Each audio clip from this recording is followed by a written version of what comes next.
এবং জাতিপিতা বঙ্গবন্ধু শেখ মুজিব,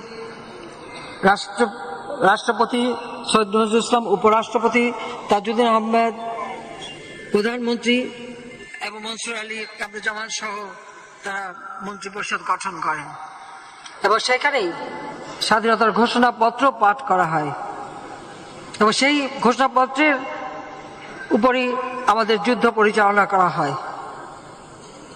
এবং আমরা সেই যুদ্ধে আমাদের মিত্র শক্তি ভারত সহ বিভিন্ন দেশ আমাদের সহযোগিতা করে। আমরা বিজয় অর্জন করি, পাকিস্তানি হানাদার বাহিনী আত্মসমর্পণ করে।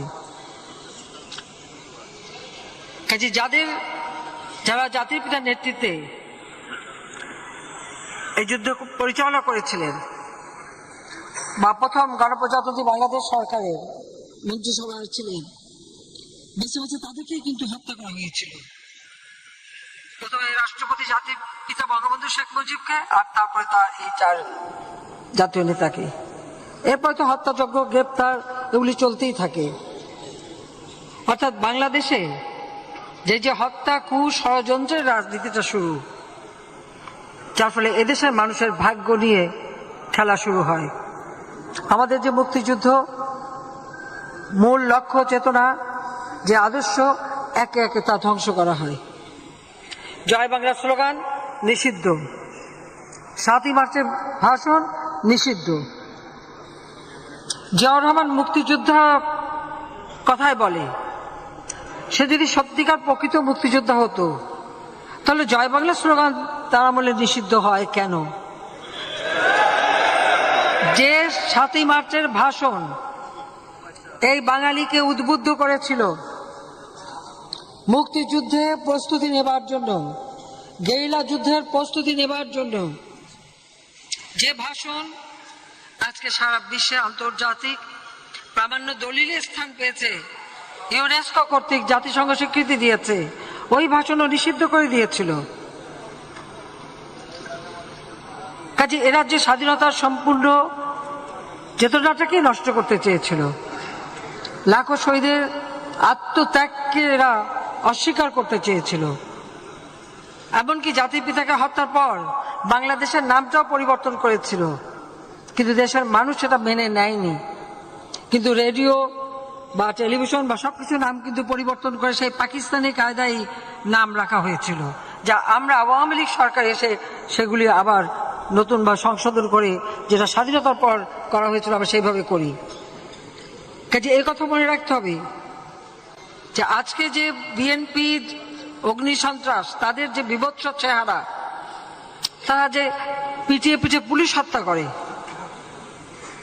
একটা নিরীহ পুলিশ চাকরি করে, তার কি অপরাধ ছিল যে তাকে ওইভাবে অমানবিক ভাবে হত্যা করলো? এটা শুধু একবারই না, 2013 সালে একই ঘটনা তারা ঘটিয়েছে, 2014-তে নির্বাচন বানচাল করবার জন্য সেই একই ঘটনা ঘটিয়েছে, 2015-তে ঘটিয়েছে। হাজার হাজার মানুষকে হত্যা করা, আগুনে পোড়ানো, তাছাড়া গাড়ি ঘোড়া, স্কুল, অফিস, আদালত, রেল, কোথায় লঞ্চ, কি বাদ দিয়েছে তারা? সবই আগুন দিয়ে অগ্নি সন্ত্রাস করে হাজার হাজার গাছ কেটে, রাস্তা কেটে একটা ধ্বংসযজ্ঞ চালিয়েছিল। কিন্তু বাংলাদেশের জনগণ যখন প্রতিরোধ করেছে তখনই তারা থেমেছে। আজকেও আমি বলবো যে এখন সময় এসে গেছে, এই অগ্নি সন্ত্রাসী যে যেখানেই থাকুক, যারাই এইভাবে আগুন দেবে, জনগণের উপর অত্যাচার করবে এবং গাড়ি, বাস, ট্রাক আগুন দেবে, সাথে সাথে তাদের প্রতিরোধ করতে হবে। এখানে শুধু কার উপর নির্ভর করলে হবে না, জনগণকেই এগিয়ে আসতে হবে। ঠিক 2013-তে যেরকম শুরু করেছিল, তখন যখন প্রতিরোধ শুরু হলো এবং নির্বাচন বানচাল করার যে চেষ্টা করা হয়েছিল, সেই 525টা স্কুল পুড়িয়ে দিয়েছিল যেখানে নির্বাচনী কেন্দ্র, তারপরেও নির্বাচন কিন্তু থামাতে পারে নাই। ওরা জানে যে ওরা নির্বাচন করলে কোনোদিন ক্ষমতা আসতে পারবে না, কারণ 2008-এর নির্বাচন, সেই নির্বাচনেই তো 300 সিটে পেয়েছিল, মাত্র 30টা সিট। আর এখন তো ওদের অপকর্মের জন্য মানুষ তো আরো ওদের প্রতি বিমুখ। আর নির্বাচন কাকে নিয়ে করবে? নির্বাচন করলে ওদের নেতাকে কাকে প্রধানমন্ত্রী করবে, কাকে দিয়ে মন্ত্রিসভা করবে? বিএনপির চেয়ারপারসন, সে তো এতিমের অর্থ আত্মসাতের মামলায় সাজাপ্রাপ্ত, আর এখন তো অসুস্থ। তার বোনের জামাই আমাদের কাছে এসেছে, আমার সাথে রেহানের সাথে দেখা করেছে, কান্নাকাটি করেছে। আমি তার সাজাটা স্থগিত করে তাকে বাসায় থাকার এবং তার ইচ্ছে মতো চিকিৎসা নেওয়ার ব্যবস্থা করে দিয়েছি। আপনি একবার ভেবে দেখেন তো, যে আমাকে বারবার হত্যা করার চেষ্টা করেছে, যে আমার বাবা মা ভাই সব হত্যা করেছে, ওই হত্যার সঙ্গে তো জিয়াউর রহমান যেমন দায়ী, এই পরিবারটাই তো দায়ী।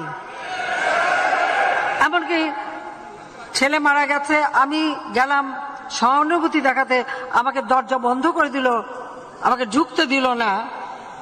তারপরেও তো অন্তত ঠিক আছে, তার পরিবার এসে কান্নাকাটি করে, আমি দিলাম। কিন্তু যে ছেলে একটা কুলাঙ্গার পয়দা করে ছুঁয়ে গেছে জিয়াউর রহমান, বাংলাদেশে অস্ত্র চোরা কারবারির একটা স্বর্গরাজ্যে গড়ে তুলেছিল, হাতে নাতে ধরা, এবং যে পুলিশ ধরেছে তাকে আবার শাস্তি দিয়েছে। কিন্তু সেই মামলায় কিন্তু সাজাপ্রাপ্ত, মানি লন্ডারিং এর মামলায় সাজাপ্রাপ্ত।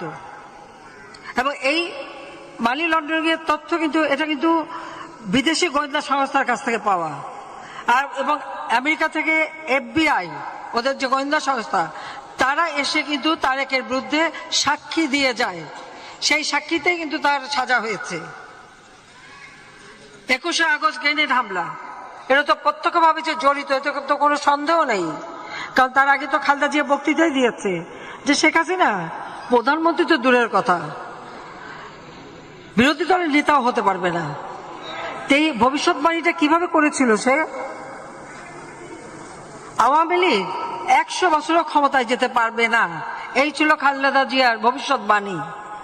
সেটা বাণীটা কিভাবে দিল? ওই গ্রেনেড হামলা করে সবাইকে শেষ করে দিতে চেয়েছিল, কোটালীপাড়ায় বোমা পুঁতে মারতে চেয়েছিল বারবার। এরা তো খুন করা ছাড়া আর কিছুই বোঝে না, আর কিছুই জানে না। তো তারেক যে এখন শুধু তাই না, 2007 সালে তত্ত্বাবধায়ক সরকার আসলে সেখানে মুচলেখা দেয় যে আর কোনদিন রাজনীতি করবে না, এই মুচলেখা দিয়ে চলে যায়। এবং সেখানে যে এখন শোনা যায় যে জুয়া খেলে বলে কোটি কোটি টাকা কামাই করে, কোটি কোটি পাউন্ড কামাই করে। এইটাই নাকি, এই জুয়া খেলাই নাকি তার সব থেকে মানে ইনকাম, সোর্স অফ ইনকাম। ওখানে বসে আমরা তো ডিজিটাল বাংলাদেশ করে দিয়েছি, আর ওখান থেকে বসেই নির্দেশ দেয়, পড়াও, চালাও, মানুষ খুন করো, এইগুলি তাদের কথা। এবং এইভাবেই একটা সাজাপ্রাপ্ত আসামি, কাজে বিএনপি জানে যে তাদের ওই সাজাপ্রাপ্ত আসামিকে ভারপ্রাপ্ত চেয়ারম্যান করেছে। কেন বিএনপিতে আর কোনো নেতা ছিল না? যারা অন্তত লেখাপড়ায় সব দিক দিয়ে একটু ভালো, সেটা করতে পারে নাই, ওই সাজাপ্রাপ্ত আসামি, যে কারণে তারা ইলেকশন চায় না, ইলেকশন বন্ধ করে দিয়ে একটা অস্বাভাবিক পরিস্থিতি করতে চায়। আর কোনো কোনো মহল থেকে তারা যথেষ্ট এটা উস্কানিও পায়। আজকে বাসে আগুন দিয়েছে, হেল্পার তার মধ্যে ঘুমিয়েছিল, সেই ঘুমন্ত মানুষটাকে পুড়িয়ে মেরেছে। আমাদের আওয়ামী লীগের মহিলা নেতা কর্মীর উপরে হামলা করেছে।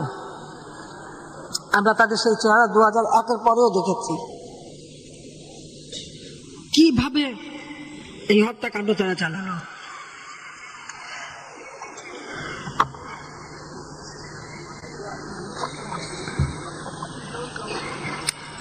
2013 সালে গাইবান্ধা, রাজশাহী, বিভিন্ন জায়গায় পুলিশ সাধারণ একটা চাকরি করে, এক একটা পরিবার তাদের উপর নির্ভর।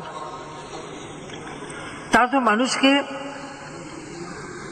মানুষকে সহযোগিতা করার জন্য, যে এবারে যেভাবে মেরেছে আপনারা দেখেছেন, মাথার হেলমেটটা পর্যন্ত খুলে নিয়ে কপালো। এরা কি মানুষ? এদের মধ্যে কি কোনো মনুষ্যত্ব বোধ আছে? এদের বিরুদ্ধে এতটুকু কোনো, এরা কিসের রাজনীতি করে? যারা মানুষ পুড়িয়ে হত্যা করে, তারা কি রাজনীতি করে সেটা আমার প্রশ্ন। কার জন্য রাজনীতি, কার স্বার্থে রাজনীতি? আর এরা দেশের ক্ষমতায় যখন ছিল তখন আমাদের হাজার হাজার নেতা কর্মী হত্যা করেছে, নির্যাতন করেছে, জেলে পুরেছে।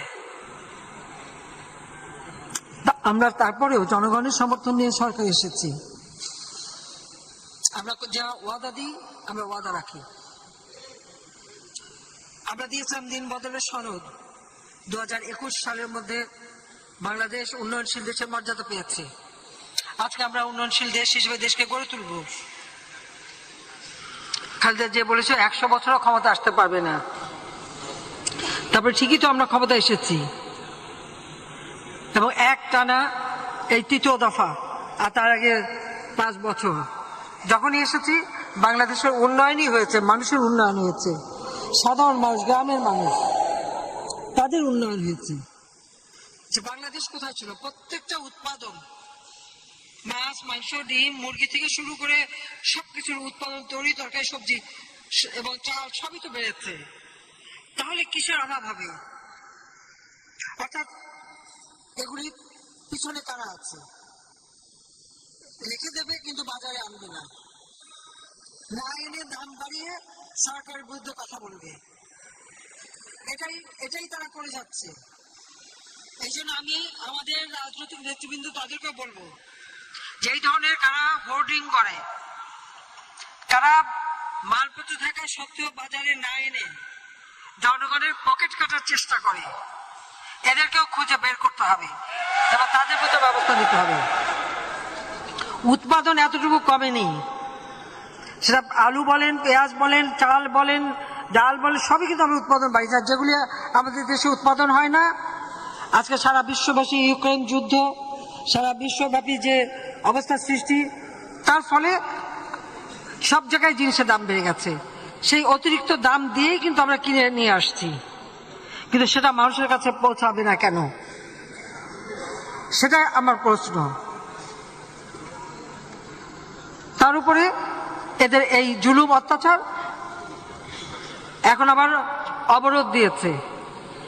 আপনাদের মনে আছে এর আগে অবরোধ দিয়েছিল? অবরোধ দিয়ে খালেদা জিয়া তার অফিসে বসে থাকতো, সাথে তাদের প্রায় 60-62 জন নেতা নিয়ে, তারাই কিন্তু অবরুদ্ধ হয়েছিল শেষ পর্যন্ত। মানুষ কিন্তু সেই অবরোধ আর মানে নাই। আজকে আপনারা দেখেন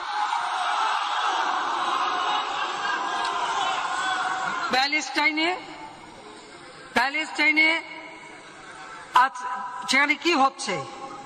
হাসপাতালে বোমা মেরেছে। ব্যাপটিস্ট হাসপাতাল, যেখানে মা ভেবেছে আমার বাচ্চাকে নিয়ে ওখানে থাকলে বোধহয় নিরাপদ থাকবো, অথচ ইসরায়েলটা তা সেখানেই বম্বিং করেছে। আর এখানে আমাদের দেশে আমরা কি দেখলাম? এই বিএনপি জামাত পুলিশ হাসপাতাল, সেই পুলিশ হাসপাতালে যে তারা সেখানে আগুন দেয়, অ্যাম্বুলেন্স পোড়ায়, ভাঙচুর করে, সেখানে যে হাসপাতালে তারা আক্রমণ করে। এরা কোথা থেকে কি শিক্ষা পাচ্ছে? সেটাই তো আমাদের প্রশ্ন। আমরা যখন সারা বিশ্বে কোথাও কোনো কিছু নির্যাতন হলে আমরা পাশে দাঁড়াই। এই প্যালেস্টাইনি শিশু, নারী, তাদের জন্য আমরা ঔষধ, খাবার, বাচ্চাদের জিনিসপত্র, নারীদের জিনিসপত্র আমরা পাঠিয়েছি, কিন্তু সেগুলি ঢুকতে দিচ্ছে না। আমরা ইজিপ্টে রাখার জায়গা সেখানে রেখেছি, ধীরে ধীরে যাবে। আমরা যখন এইভাবে শুধু বাংলাদেশে না, সাধারণ সেই আমাদের ফিলিস্তিনি জনগণের পাশে দাঁড়াই, এদের মুখে কিন্তু তখন এই ব্যাপারে কোনো একটা কথা নাই। শুনেছেন কেউ? এই যে ফিলিস্তিনি জনগণের উপর যে অত্যাচার, গুলি, বোমা, শিশু হত্যা, নারী হত্যা, সেই রক্তাক্ত শিশু, তারা কি একটা প্রতিবাদ করেছে? করে নাই। তাহলে কাদের দাবিদারি করে, কাদের পদলেহন করে লাফালাফি করে? সেটাই প্রশ্ন। এটা ভুললে চলবে না যে বাংলাদেশ স্বাধীন হয়েছে, অনেক দেশ বাংলাদেশের বিরুদ্ধে ছিল, কিন্তু বাংলাদেশের জনগণই সমস্ত ক্ষমতা রাখে। এই বাংলাদেশের জনগণই কিন্তু এই দেশ স্বাধীন করে অস্ত্র হাতে তুলে নিয়ে। তা আজকে এখানে যারা ওই স্বাধীনতা বিরোধী, মুক্তিযুদ্ধের চেতনা বিরোধী, আমাদের স্বাধীনতার আদর্শ বিরোধী, যখন বাংলাদেশটা উন্নত হয়েছে, সারা বিশ্বে উন্নয়নের মডেল হিসেবে স্বীকৃতি পাচ্ছে, মর্যাদা পাচ্ছে, যখন আমাদের দেশের মানুষের ক্রয় ক্ষমতা বেড়েছে, উৎপাদন বেড়েছে, মানুষের জীবনে একটু স্বস্তির সময় এসেছে, তখনই তারা অস্বস্তিতে ভোগে। অর্থাৎ মানুষ ভালো থাকলে ওদের মনে জ্বালা হয়, ওই বিএনপি জামাত এদের যন্ত্রণা হয়। মানুষ শান্তিতে স্বস্তিতে থাকলে ওদের সেটা পছন্দ হয় না। ওরা মানুষের জীবন নিয়ে ছিনিমিনি খেলে, যে কারণে এরা এই জ্বালাও পোড়াও অগ্নি সন্ত্রাস করে বেড়াচ্ছে। তাদের হাত থেকে নারী শিশু রেহাই পায় না, পুলিশ রেহাই পায় না, হাসপাতাল রেহাই পায় না, অ্যাম্বুলেন্স রেহাই পায় না, রোগী নিয়ে অ্যাম্বুলেন্স যাচ্ছে সেখানে হামলা করে। কত বড় জঘন্য চরিত্র এরা।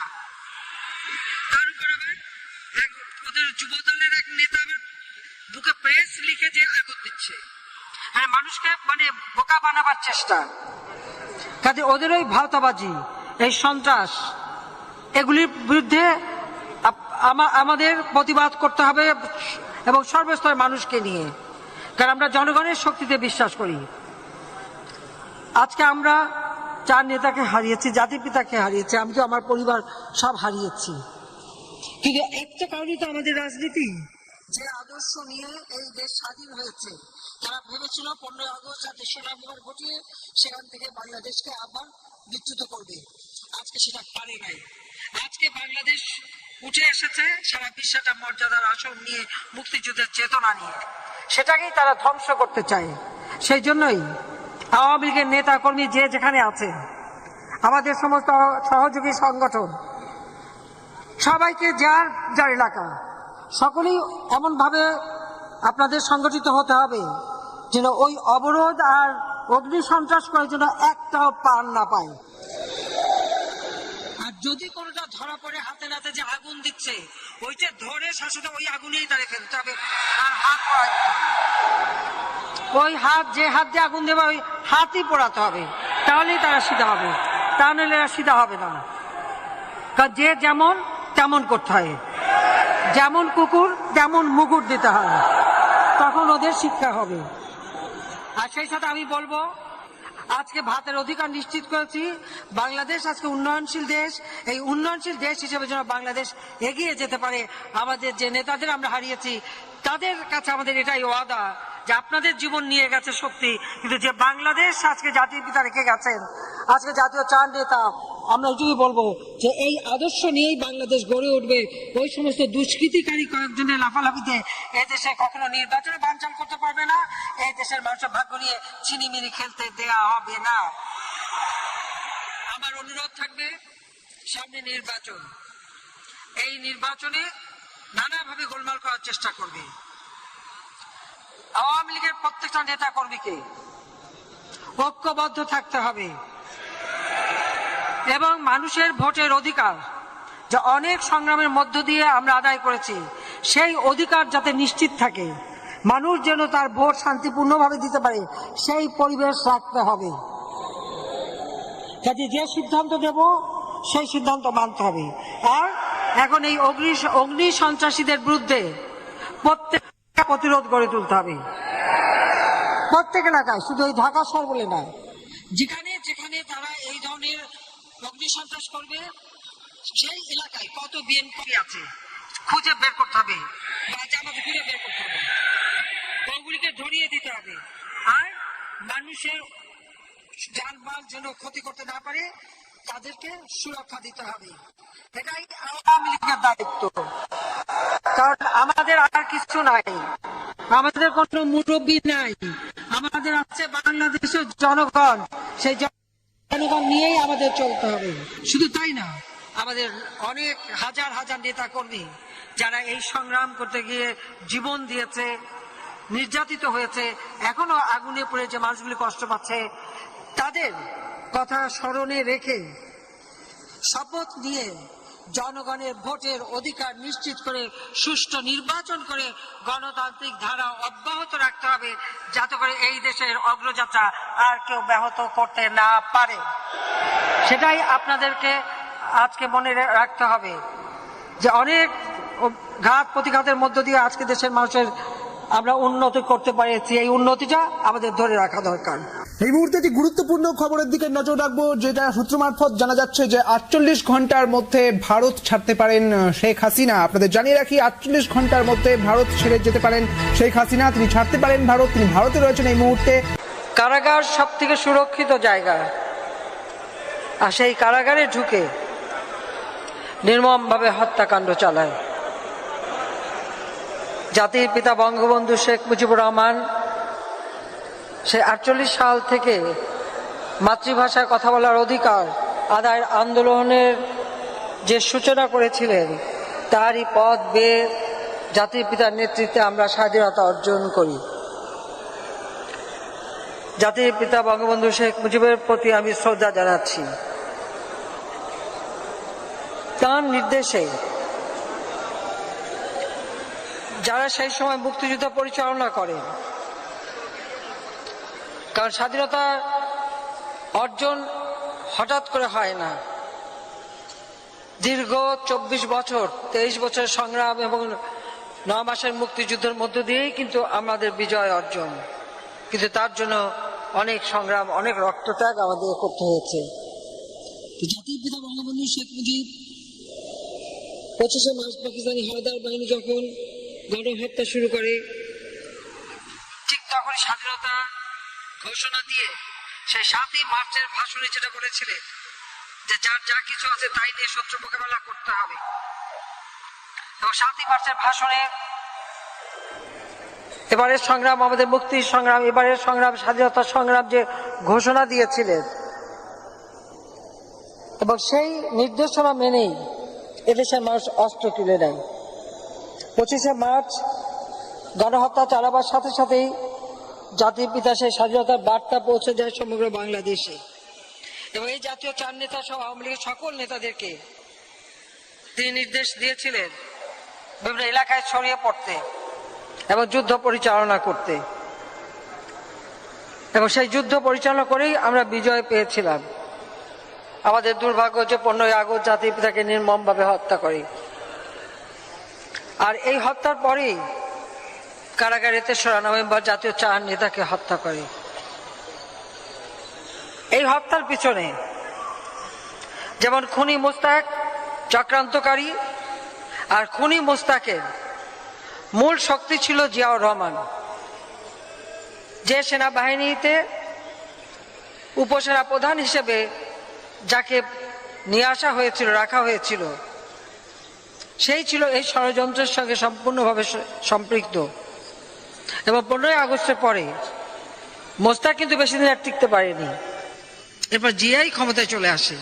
কিন্তু তার আগেই এই মোস্তাক আর জিয়া চক্রান্ত করেই যেমন জাতির পিতাকে হত্যা করেছে, 15ই আগস্ট শুধু রাষ্ট্রপতি বঙ্গবন্ধু শেখ মুজিবুর রহমানকেই হত্যা করেনি, একই সাথে আপনারা জানেন যে আমার মা, আমার ভাই কামাল জামাল রাসেল, কামাল জামালের নবপরিণীত বৈধ সুলতানা, পারভিন জামাল রোজি, শেখ ফজল হক মনি, আমার একমাত্র চাচা শেখ আবু নাসের, শেখ মনির অন্তঃসত্ত্বা স্ত্রী আরজুমনি, আব্দুর রাব সানিয়াবাদ সাহেব, তার মেয়ে বেবি, আরিফ, তার ছেলে নাতি সুকান্ত সহ ব্রিগেডিয়ার জামিল উদ্দিন ছুটে গিয়েছিলেন, আমার বাবা মিলিটারি সেক্রেটারি, তাকেও ঘাতকরা হত্যা করে। পুলিশ অফিসার সিদ্দিকুর রহমানকে হত্যা করে। আব্দুর রাব সানিয়াবাদ সাহেবের ভাগ্নে, সেও মুক্তিযোদ্ধাই ছিল, সাংবাদিক শহীদ সানিয়াবাদ, তাকে হত্যা করে। ভাগ্নে রেন্টু, তাকে হত্যা করে। এই হত্যাকাণ্ডের সঙ্গে মোস্তাকের সব থেকে বেশি নির্ভরযোগ্য লোক ছিল জিয়াউর রহমান।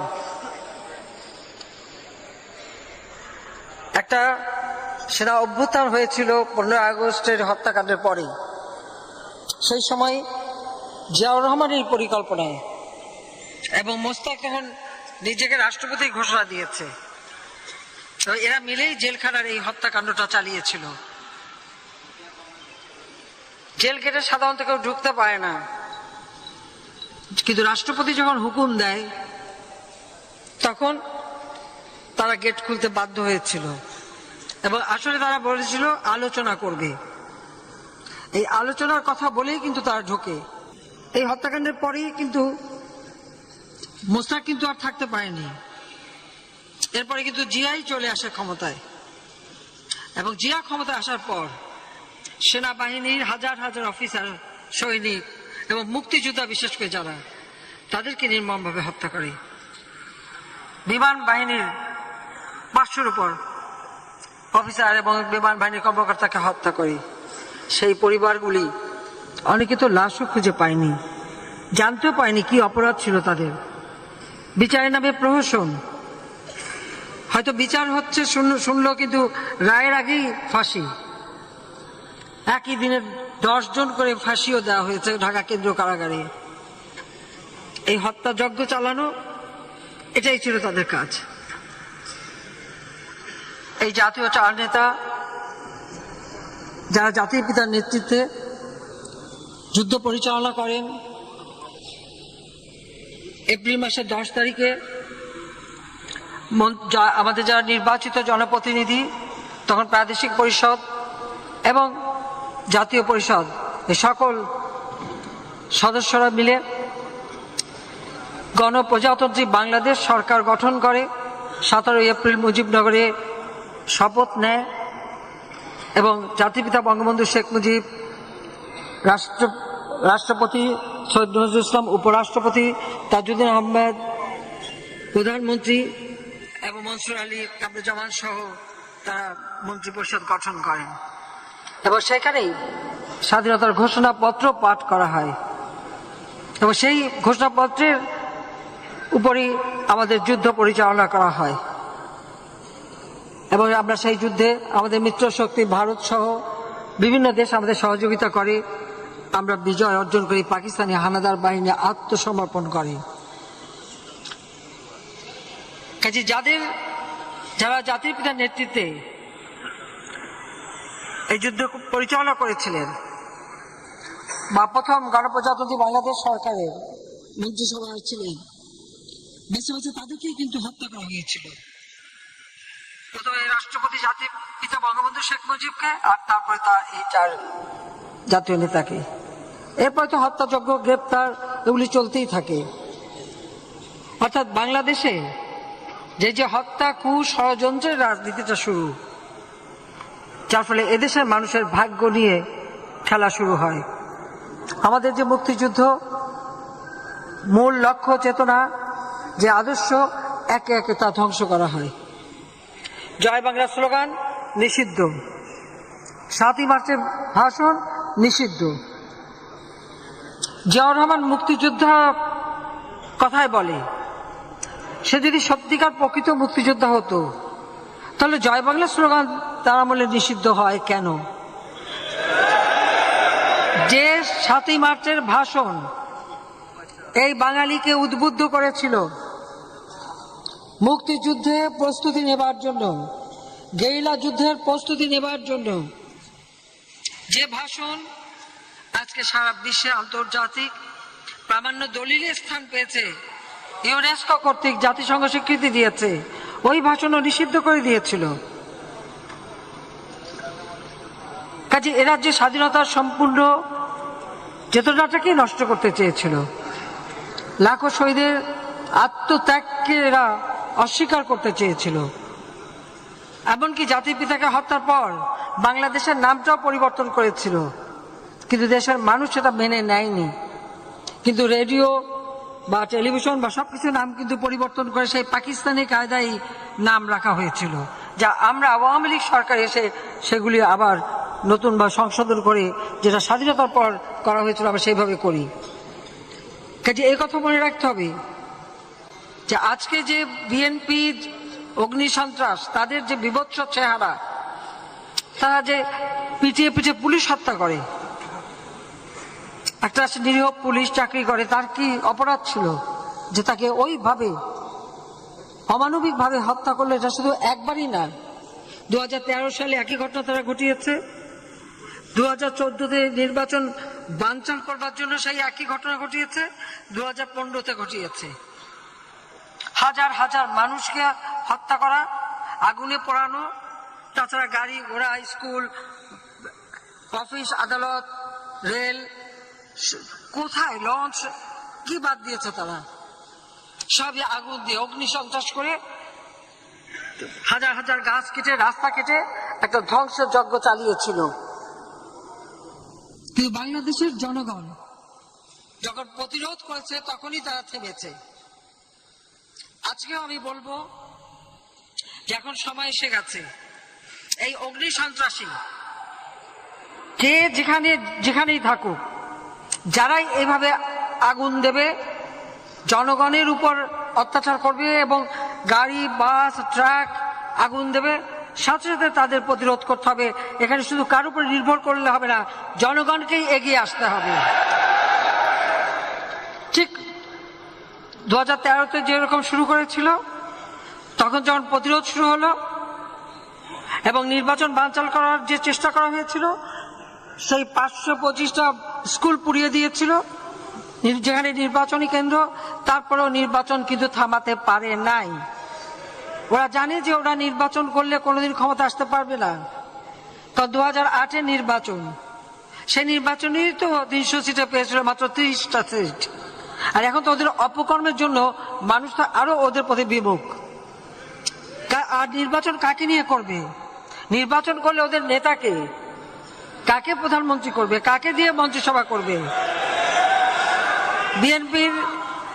বিএনপির চেয়ারপারসন, সে তো এতিমের অর্থ আত্মসাতের মামলায় সাজাপ্রাপ্ত, আর এখন তো অসুস্থ। তার বোনের জামাই আমাদের কাছে এসেছে, আমার সাথে রেহানের সাথে দেখা করেছে, কান্নাকাটি করেছে। আমি তার সাজাটা স্থগিত করে তাকে বাসায় থাকার এবং তার ইচ্ছে মতো চিকিৎসা নেওয়ার ব্যবস্থা করে দিয়েছি। আপনি একবার ভেবে দেখেন তো, যে আমাকে বারবার হত্যা করার চেষ্টা করেছে, যে আমার বাবা মা ভাই সব হত্যা করেছে, ওই হত্যার সঙ্গে তো জিয়াউর রহমান যেমন দায়ী, এই পরিবারটাই তো দায়ী। এমনকি ছেলে মারা গেছে, আমি গেলাম সহানুভূতি দেখাতে, আমাকে দরজা বন্ধ করে দিল, আমাকে ঢুকতে দিল না। তারপরেও তো অন্তত ঠিক আছে, তার পরিবার এসে কান্নাকাটি করে, আমি দিলাম। কিন্তু যে ছেলে একটা কুলাঙ্গার পয়দা করে ছুঁয়ে গেছে জিয়াউর রহমান, বাংলাদেশে অস্ত্র চোরা কারবারির একটা স্বর্গরাজ্যে গড়ে তুলেছিল, হাতে নাতে ধরা, এবং যে পুলিশ ধরেছে তাকে আবার শাস্তি দিয়েছে। কিন্তু সেই মামলায় কিন্তু সাজাপ্রাপ্ত, মানি লন্ডারিং এর মামলায় সাজাপ্রাপ্ত। এবং এই মানি লন্ডারিং এর তথ্য কিন্তু এটা কিন্তু বিদেশি গোয়েন্দা সংস্থার কাছ থেকে পাওয়া, আর এবং আমেরিকা থেকে FBI, ওদের যে গোয়েন্দা সংস্থা, তারা এসে কিন্তু তারেকের বিরুদ্ধে সাক্ষী দিয়ে যায়। সেই সাক্ষীতেই কিন্তু তার সাজা হয়েছে। 21শে আগস্ট গ্রেনেড হামলা, এটা তো প্রত্যক্ষভাবে যে জড়িত, এতে তো কোনো সন্দেহ নেই। কারণ তার আগে তো খালেদা জিয়া বক্তৃতাই দিয়েছে যে শেখ হাসিনা প্রধানমন্ত্রী তো দূরের কথা, বিরোধী দলের নেতাও হতে পারবে না। এই ভবিষ্যৎবাণীটা কিভাবে করেছিল সে? আওয়ামী লীগ 100 বছরও ক্ষমতায় যেতে পারবে না, এই ছিল খালেদা জিয়ার ভবিষ্যৎবাণী। সেটা বাণীটা কিভাবে দিল? ওই গ্রেনেড হামলা করে সবাইকে শেষ করে দিতে চেয়েছিল, কোটালীপাড়ায় বোমা পুঁতে মারতে চেয়েছিল বারবার। এরা তো খুন করা ছাড়া আর কিছুই বোঝে না, আর কিছুই জানে না। তো তারেক যে এখন শুধু তাই না, 2007 সালে তত্ত্বাবধায়ক সরকার আসলে সেখানে মুচলেখা দেয় যে আর কোনদিন রাজনীতি করবে না, এই মুচলেখা দিয়ে চলে যায়। এবং সেখানে যে এখন শোনা যায় যে জুয়া খেলে বলে কোটি কোটি টাকা কামাই করে, কোটি কোটি পাউন্ড কামাই করে। এইটাই নাকি, এই জুয়া খেলাই নাকি তার সব থেকে মানে ইনকাম, সোর্স অফ ইনকাম। ওখানে বসে আমরা তো ডিজিটাল বাংলাদেশ করে দিয়েছি, আর ওখান থেকে বসেই নির্দেশ দেয়, পড়াও চালাও মানুষ খুন করো, এইগুলি তাদের কথা। এবং এইভাবেই একটা সাজাপ্রাপ্ত আসামি, কাজে বিএনপি জানে যে তাদের ওই সাজাপ্রাপ্ত আসামিকে ভারপ্রাপ্ত চেয়ারম্যান করেছে। কেন? বিএনপিতে আর কোনো নেতা ছিল না, অর্থাৎ যারা অন্তত লেখাপড়ায় সব দিক দিয়ে একটু ভালো, সেটা করতে পারে নাই। ওই সাজাপ্রাপ্ত আসামি, যে কারণে তারা ইলেকশন চায় না, ইলেকশন বন্ধ করে দিয়ে একটা অস্বাভাবিক পরিস্থিতি করতে চায়। আর কোনো কোনো মহল থেকে তারা যথেষ্ট এটা উস্কানিও পায়। আজকে বাসে আগুন দিয়েছে, হেল্পার তার মধ্যে ঘুমিয়েছিল, সেই ঘুমন্ত মানুষটাকে পুড়িয়ে মেরেছে। আমাদের আওয়ামী লীগের মহিলা নেতা কর্মীর উপরে হামলা করেছে। আমরা তাদের সেই চেহারা 2001-এর পরেও দেখেছি। কিভাবে এই হত্যাকাণ্ড তারা চালানো।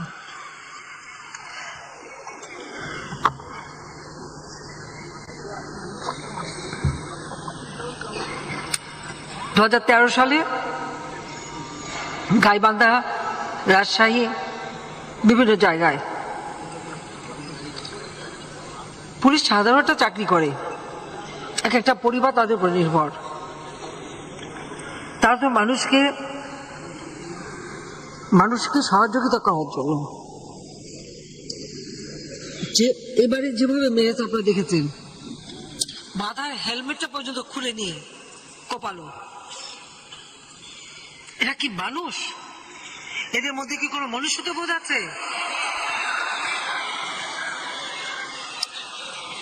এদের বিরুদ্ধে এতটুকু কোনো, এরা কিসের রাজনীতি করে? যারা মানুষ পুড়িয়ে হত্যা করে তারা কি রাজনীতি করে? সেটা আমার প্রশ্ন। কার জন্য রাজনীতি? কার স্বার্থে রাজনীতি? আর এরা দেশের ক্ষমতায় যখন ছিল তখন আমাদের হাজার হাজার নেতা কর্মী হত্যা করেছে, নির্যাতন করেছে, জেলে পড়েছে। আমরা তারপরেও জনগণের সমর্থন নিয়ে সরকার এসেছি। আমরা যা ওয়াদা দিই আমরা ওয়াদা রাখি। আমরা দিয়েছিলাম দিন বদলের সনদ। 2021 সালের মধ্যে বাংলাদেশ উন্নয়নশীল দেশের মর্যাদা পেয়েছে। আজকে আমরা উন্নয়নশীল দেশ হিসেবে দেশকে গড়ে তুলব।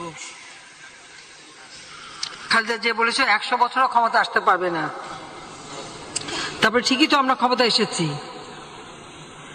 এবং এক টানা এই 3য় দফা, আর তার আগে 5 বছর যখনই এসেছি বাংলাদেশের উন্নয়নই হয়েছে, মানুষের উন্নয়ন হয়েছে, সাধারণ মানুষ, গ্রামের মানুষ, তাদের উন্নয়ন হয়েছে। যে বাংলাদেশ কোথায় ছিল? প্রত্যেকটা উৎপাদন, মাছ, মাংস, ডিম, মুরগি থেকে শুরু করে সবকিছুর উৎপাদন, তরি তরকারি, সবজি এবং চাল সবই তো বেড়েছে। তাহলে কিসের অভাব হবে? অর্থাৎ এগুলি পিছনে কারা আছে? রেখে দেবে কিন্তু বাজারে আনবে না, না এনে দাম বাড়িয়ে সরকারের বিরুদ্ধে কথা বলবে। এটাই তারা করে যাচ্ছে। এই জন্য আমি আমাদের রাজনৈতিক নেতৃবৃন্দ তাদেরকে বলবো, যেই ধরনের কারা হোর্ডিং করে, কারা মালপত্র থাকা সত্ত্বেও বাজারে না এনে জনগণের পকেট কাটার চেষ্টা করে, এদেরকেও খুঁজে বের করতে হবে এবং তাদের মধ্যে ব্যবস্থা নিতে হবে।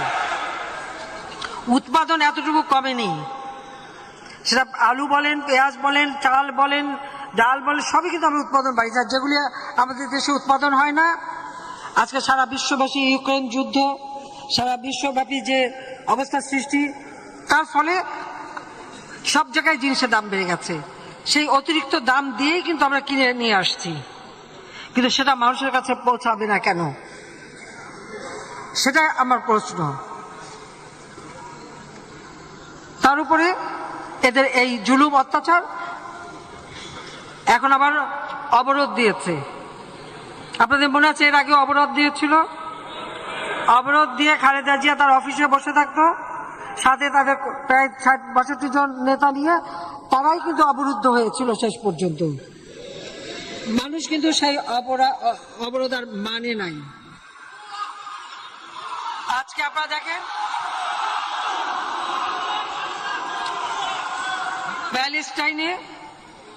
প্যালেস্টাইনে আজ সেখানে কি হচ্ছে? হাসপাতালে বোমা মেরেছে।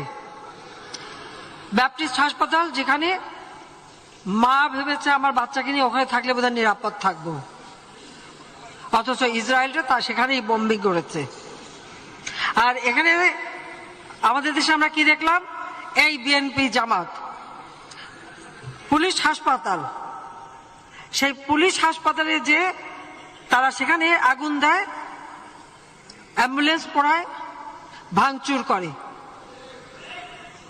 সেখানে যে হাসপাতালে তারা আক্রমণ করে। এরা কোথা থেকে কি শিক্ষা পাচ্ছে, সেটাই তো আমাদের প্রশ্ন। আমরা যখন সারা বিশ্বে কোথাও কোনো কিছু নির্যাতন হলো আমরা পাশে দাঁড়াই। এই প্যালেস্টাইনি শিশু নারী তাদের জন্য আমরা ঔষধ, খাবার, বাচ্চাদের জিনিসপত্র, নারীদের জিনিসপত্র আমরা পাঠিয়েছি, কিন্তু সেগুলি ঢুকতে দিচ্ছে না। আমরা ইজিপ্টে দেখার জায়গায় সেখানে রেখেছি যে দেশ যাবে।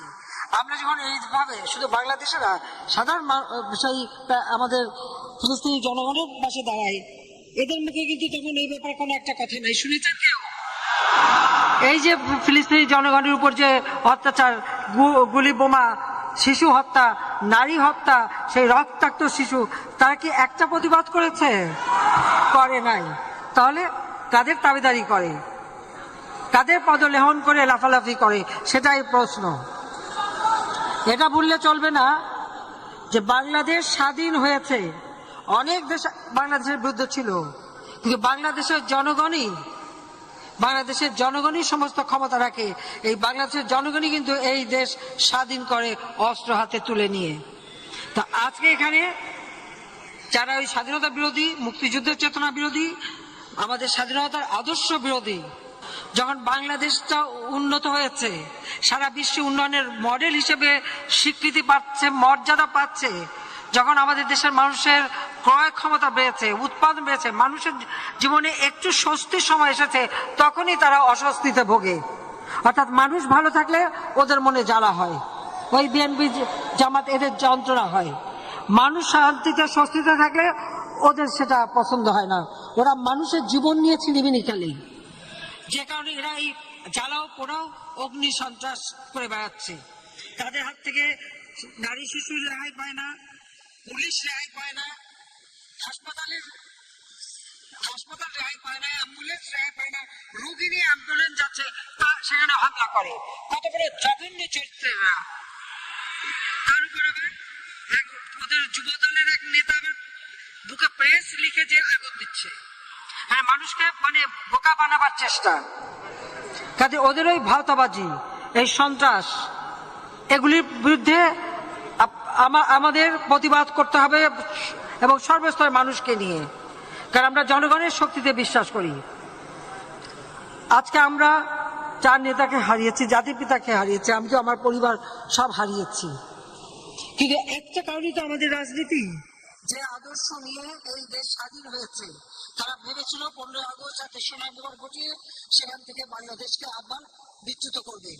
আজকে সেটা পারে নাই। আজকে বাংলাদেশ উঠে এসেছে সারা বিশ্বের মর্যাদার আসন নিয়ে, মুক্তিযুদ্ধের চেতনা নিয়ে, সেটাকেই তারা ধ্বংস করতে চায়। সেই জন্যই আওয়ামী লীগের নেতা কর্মী যে যেখানে আছে, আমাদের সমস্ত সহযোগী সংগঠন, সবাইকে যার যার এলাকা, সকলেই এমনভাবে আপনাদের সংগঠিত হতে হবে যেন ওই অবরোধ আর অগ্নি সন্ত্রাস করার জন্য একটাও পার না পায়।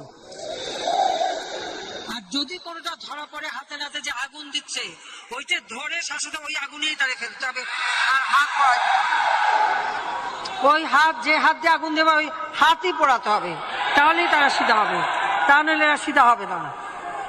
কারণ যে যেমন তেমন করতে হয়, যেমন কুকুর তেমন মুগুর দিতে হয়, তখন ওদের শিক্ষা হবে। আর সেই সাথে আমি বলবো, আজকে ভাতের অধিকার নিশ্চিত করেছি। বাংলাদেশ আজকে উন্নয়নশীল দেশ। এই উন্নয়নশীল দেশ হিসেবে যেন বাংলাদেশ এগিয়ে যেতে পারে, আমাদের যে নেতাদের আমরা হারিয়েছি তাদের কাছে আমাদের এটাই ওয়াদা যে আপনাদের জীবন নিয়ে গেছে শক্তি, কিন্তু যে বাংলাদেশ আজকে জাতির পিতা রেখে গেছেন, আজকে জাতীয় 4 নেতা, আমরা এটুকুই বলবো যে এই আদর্শ নিয়েই বাংলাদেশ গড়ে উঠবে। ওই সমস্ত দুষ্কৃতিকারী কয়েকজনের লাফালাফিতে এই দেশে কখনো নির্বাচনে বানচাল করতে পারবে না, এই দেশের মানুষের ভাগ্য নিয়ে ছিনিমিনি খেলতে দেয়া হবে না।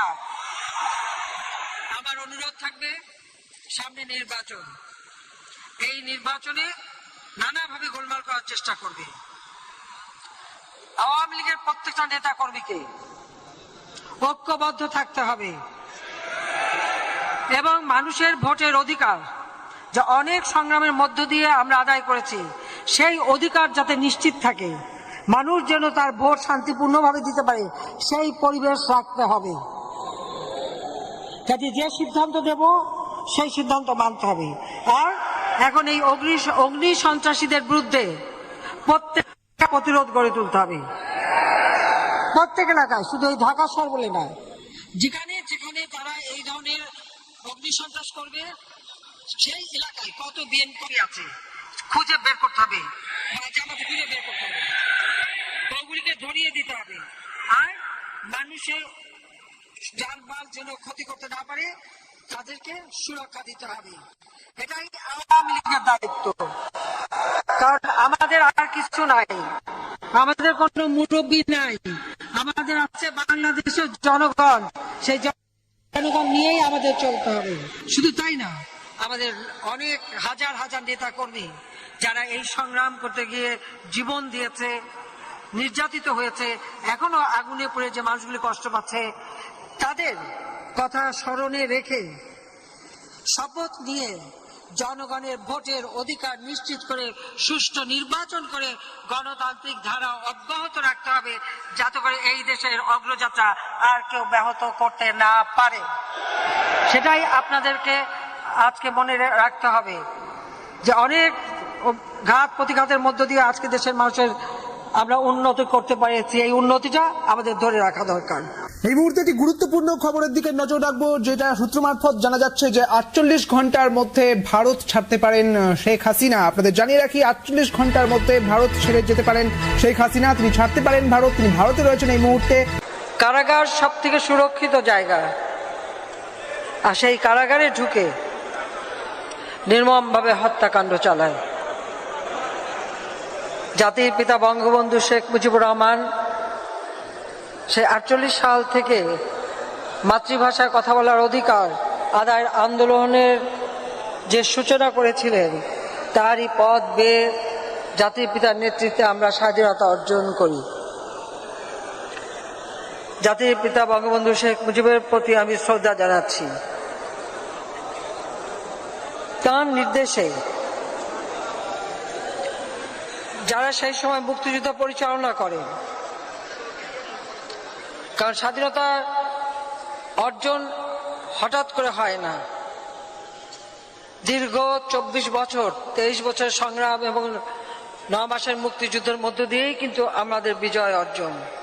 কিন্তু তার জন্য অনেক সংগ্রাম, অনেক রক্তত্যাগ আমাদের করতে হয়েছে। জাতির পিতা বঙ্গবন্ধু শেখ মুজিব 25 মার্চ পাকিস্তানি হানাদার বাহিনী যখন গণহত্যা শুরু করে, ঠিক তখন স্বাধীনতা ঘোষণা দিয়ে সেই 7ই মার্চের ভাষণে যেটা বলেছিলেন যে যার যা কিছু আছে তাই নিয়ে শত্রু মোকাবেলা করতে হবে। এবং 7ই মার্চের ভাষণে এবারের সংগ্রাম আমাদের মুক্তির সংগ্রাম, এবারের সংগ্রাম স্বাধীনতার সংগ্রাম যে ঘোষণা দিয়েছিলেন, এবং সেই নির্দেশনা মেনেই এদেশের মানুষ অস্ত্র তুলে নেয়। 25শে মার্চ গণহত্যা চালাবার সাথে সাথেই জাতির পিতা সেই স্বাধীনতার বার্তা পৌঁছে যায় সমগ্র বাংলাদেশে।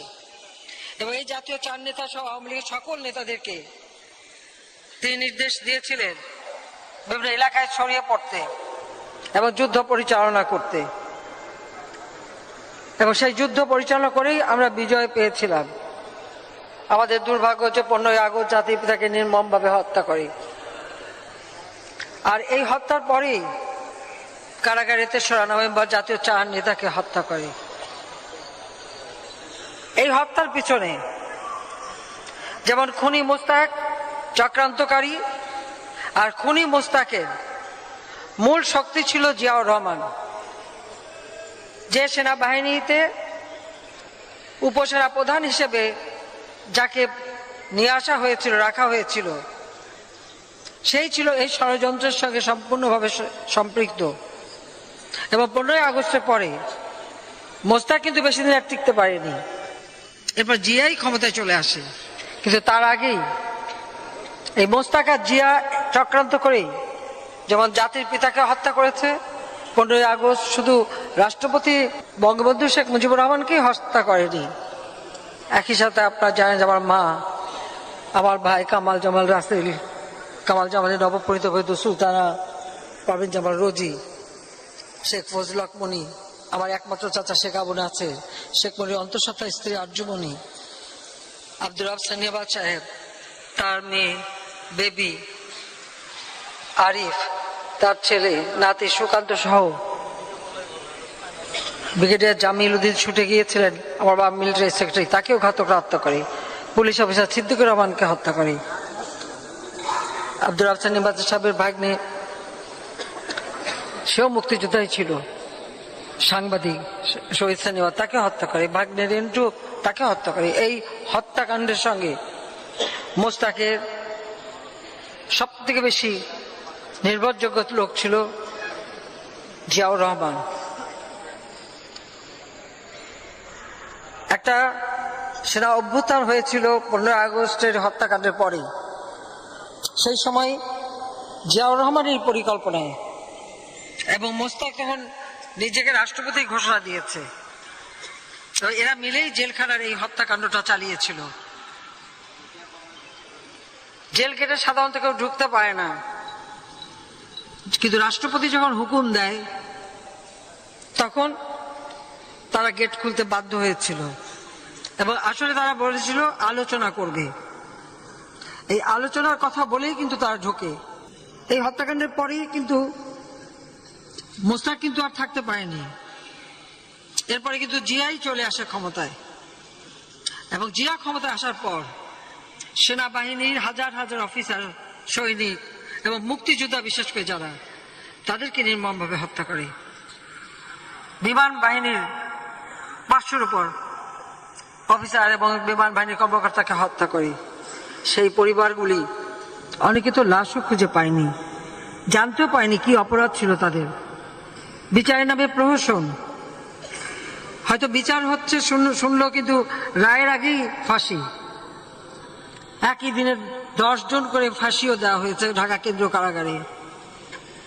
এই হত্যাযজ্ঞ চালানো, এটাই ছিল তাদের কাজ। এই জাতীয় 4 নেতা, যারা জাতির পিতার নেতৃত্বে যুদ্ধ পরিচালনা করেন, এপ্রিল মাসের 10 তারিখে আমাদের যারা নির্বাচিত জনপ্রতিনিধি, তখন প্রাদেশিক পরিষদ এবং জাতীয় পরিষদ, এই সকল সদস্যরা মিলে গণপ্রজাতন্ত্রী বাংলাদেশ সরকার গঠন করে। 17 এপ্রিল মুজিবনগরে শপথ নেয় এবং জাতিপিতা বঙ্গবন্ধু শেখ মুজিব, রাষ্ট্রপতি সৈয়দ নজরুল ইসলাম, উপরাষ্ট্রপতি তাজউদ্দিন আহমেদ, প্রধানমন্ত্রী এবং মনসুর আলী কামরুজ্জামান সহ তারা মন্ত্রিপরিষদ গঠন করেন এবং সেখানেই স্বাধীনতার ঘোষণাপত্র পাঠ করা হয় এবং সেই ঘোষণাপত্রের উপরই আমাদের যুদ্ধ পরিচালনা করা হয়। এবং আমরা সেই যুদ্ধে আমাদের মিত্র শক্তি ভারত সহ বিভিন্ন দেশ আমাদের সহযোগিতা করে, আমরা বিজয় অর্জন করি। পাকিস্তানি হানাদার বাহিনী আত্মসমর্পণ করে। কাজে যারা জাতির পিতার নেতৃত্বে এই যুদ্ধ পরিচালনা করেছিলেন বা প্রথম গণপ্রজাতন্ত্রী বাংলাদেশ সরকারের মন্ত্রিসভায় ছিলেন, বেঁচে বেঁচে তাদেরকেই কিন্তু হত্যা করা হয়েছিল। প্রথমে রাষ্ট্রপতি জাতির পিতা বঙ্গবন্ধু শেখ মুজিবকে, আর তারপরে তার এই 4 জাতীয় নেতাকে। এরপরে তো হত্যাযজ্ঞ, গ্রেপ্তার, এগুলি চলতেই থাকে। অর্থাৎ বাংলাদেশে যে হত্যা, ষড়যন্ত্রের রাজনীতিটা শুরু, যার ফলে এদেশের মানুষের ভাগ্য নিয়ে খেলা শুরু হয়। আমাদের যে মুক্তিযুদ্ধ, মূল লক্ষ্য, চেতনা, যে আদর্শ, একে একে তা ধ্বংস করা হয়। জয় বাংলা স্লোগান নিষিদ্ধ, 7ই মার্চের ভাষণ নিষিদ্ধ। জিয়াউর রহমান মুক্তিযোদ্ধা কথায় বলে, সে যদি সত্যিকার প্রকৃত মুক্তিযোদ্ধা হতো তাহলে জয় বাংলা স্লোগান তার আমলে নিষিদ্ধ হয় কেন? যে 7ই মার্চের ভাষণ এই বাঙালিকে উদ্বুদ্ধ করেছিল মুক্তিযুদ্ধে প্রস্তুতি নেবার জন্য, গেরিলা যুদ্ধের প্রস্তুতি নেবার জন্য, যে ভাষণ আজকে সারা বিশ্বে আন্তর্জাতিক প্রামাণ্য দলিলে স্থান পেয়েছে, ইউনেস্কো কর্তৃক জাতিসংঘ স্বীকৃতি দিয়েছে, ওই ভাষণও নিষিদ্ধ করে দিয়েছিল। কাজে এরা যে স্বাধীনতার সম্পূর্ণ চেতনাটাকে নষ্ট করতে চেয়েছিল, লাখো শহীদের আত্মত্যাগকে এরা অস্বীকার করতে চেয়েছিল। এমনকি জাতির পিতাকে হত্যার পর বাংলাদেশের নামটাও পরিবর্তন করেছিল, কিন্তু দেশের মানুষ সেটা মেনে নেয়নি। কিন্তু রেডিও বা টেলিভিশন বা সবকিছু নাম কিন্তু পরিবর্তন করে সেই পাকিস্তানি কায়দায় নাম রাখা হয়েছিল, যা আমরা আওয়ামী লীগ সরকার এসে সেগুলি আবার নতুন বা সংশোধন করে যেটা স্বাধীনতার পর করা হয়েছিল আবার সেইভাবে করি। কাজে এই কথা মনে রাখতে হবে যে আজকে যে বিএনপি অগ্নি সন্ত্রাস, তাদের যে বিভৎস চেহারা, তারা যে পিটিয়ে পিটিয়ে পুলিশ হত্যা করে, একটা নিরীহ পুলিশ চাকরি করে, তার কি অপরাধ ছিল যে তাকে ওইভাবে অমানবিক ভাবে হত্যা করলো? এটা শুধু একবারই না, 2013 সালে একই ঘটনা তারা ঘটিয়েছে, 2014-তে নির্বাচন বানচাল করবার জন্য সেই একই ঘটনা ঘটিয়েছে, 2015-তে ঘটিয়েছে। হাজার হাজার মানুষকে হত্যা করা, আগুনে পোড়ানো, তাছাড়া গাড়ি ঘোড়া, স্কুল, অফিস, আদালত, রেল, কোথায় লঞ্চ, কি বাদ দিয়েছে তারা? সবই আগুন দিয়ে অগ্নি সন্ত্রাস করে হাজার হাজার গাছ কেটে, রাস্তা কেটে একটা ধ্বংসযজ্ঞ চালিয়েছিল। কিন্তু বাংলাদেশের জনগণ যখন প্রতিরোধ করেছে তখনই তারা থেমেছে। আজকেও আমি বলবো যে এখন সময় এসে গেছে, এই অগ্নি সন্ত্রাসী কে যেখানেই থাকুক, যারাই এইভাবে আগুন দেবে, জনগণের উপর অত্যাচার করবে এবং গাড়ি, বাস, ট্রাক আগুন দেবে, সাথে সাথে তাদের প্রতিরোধ করতে হবে। এখানে শুধু কার উপর নির্ভর করলে হবে না, জনগণকেই এগিয়ে আসতে হবে। ঠিক 2013-তে যেরকম শুরু করেছিল, তখন যখন প্রতিরোধ শুরু হলো এবং নির্বাচন বানচাল করার যে চেষ্টা করা হয়েছিল, সেই 525টা স্কুল পুড়িয়ে দিয়েছিল যেখানে নির্বাচনী কেন্দ্র, তারপরেও নির্বাচন কিন্তু থামাতে পারে নাই। ওরা জানে যে ওরা নির্বাচন করলে কোনোদিন ক্ষমতা আসতে পারবে না, কারণ 2008-এর নির্বাচন, সেই নির্বাচনেই তো 300 সিটে পেয়েছিল, মাত্র 30টা সিট। আর এখন তো ওদের অপকর্মের জন্য মানুষ তো আরো ওদের প্রতি বিমুখ। আর নির্বাচন কাকে নিয়ে করবে? নির্বাচন করলে ওদের নেতাকে, কাকে প্রধানমন্ত্রী করবে, কাকে দিয়ে মন্ত্রিসভা করবে? বিএনপির চেয়ারপারসন সে তো এতিমের অর্থ আত্মসাতের মামলায় সাজাপ্রাপ্ত, আর এখন তো অসুস্থ। তার বোনের জামাই আমাদের কাছে এসেছে, আমার সাথে রেহানের সাথে দেখা করেছে, কান্নাকাটি করেছে। আমি তার সাজাটা স্থগিত করে তাকে বাসায় থাকার এবং তার ইচ্ছে মতো চিকিৎসা নেওয়ার ব্যবস্থা করে দিয়েছি। আপনি একবার ভেবে দেখেন তো, যে আমাকে বারবার হত্যা করার চেষ্টা করেছে, যে আমার বাবা মা ভাই সব হত্যা করেছে, ওই হত্যার সঙ্গে তো জিয়াউর রহমান যেমন দায়ী, এই পরিবারটাই তো দায়ী।